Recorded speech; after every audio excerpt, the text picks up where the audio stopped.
my viewer comments here. Okay, so the brunches have all been digested. The baskets of hanging flowers have all been hung, I assume. The obligatory phone calls have all been made. Hope everyone had an enjoyable Mother's Day yesterday. It's a day to reflect on all those things our moms have given us. Life, love, and advice. We left last week asking you to share some of those words of wisdom, as unhinged or as white you later learned those lies to be. So today we're going to air some of them. The old wives' tales mothers seem to throw around like pearls. Here are some of our favorites. Some of these may sound familiar, like Murray's mom, who said, if you cross your eyes, they will stay that way. Here's something your own mom may have said at some point. If you pout, the poop bird will sit on your lip. According to Terry's mom, with no reference to the Audubon Society. How can cows stand sideways on a hill? Bill's mother put it this way: shorter legs on one side. As for your legs, you better lift them up going over a bridge, or it was bad luck, said Susan's mom.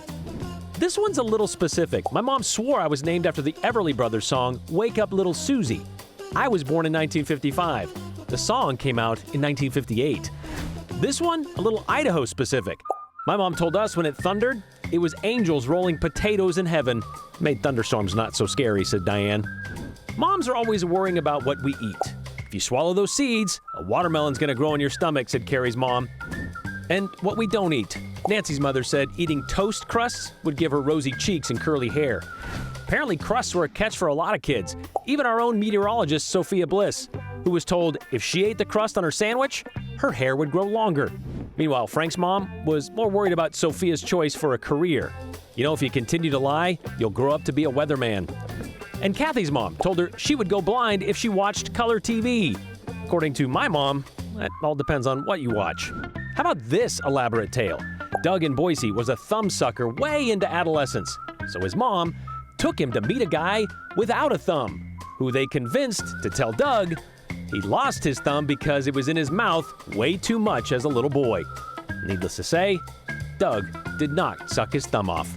Heather used to get bloody noses as a kid, so to ease her fear, Heather's mom told her it just meant she was growing.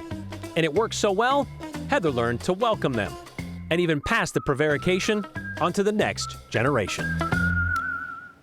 That's how it works. You just pass it on to the next generation. Whatever your mom told you, you pass it right along. You want to send a few more to us, maybe before the end of today's show? That's fine. We might squeeze a few in there if we got some good ones. You know, some light, fun, appropriate.